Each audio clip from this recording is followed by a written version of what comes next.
Americans in Mali, West Africa, have been told to leave the country immediately. The US Embassy has issued a statement telling people to get to the airport and get the first flight out of there whilst they're still available. The embassy is warning people not to try to drive out of the country because the highways are lined by terrorists. The US Embassy says it won't be able to rescue anyone outside the capital.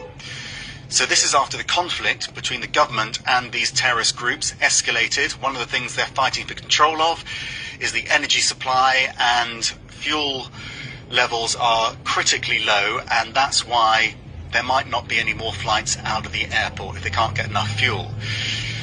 Any US citizens that insist on staying in the country should prepare contingency plans for emergency situations, including a need to shelter in place for an extended period. So the US Embassy clearly saying, if you don't want that option, get out. There's a background to this. Recently, America posted that some African countries will have to pay bonds before they can travel to America through the B1, B2 visas.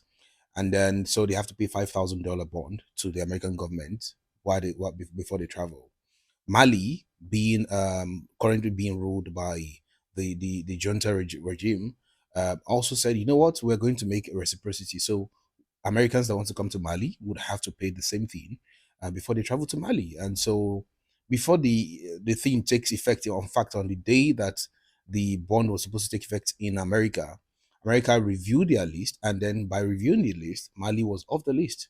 And so, but Mali still said, you know what, America, we're still thinking about it. We're not going to remove your name yet, and we're not going to remove your bond.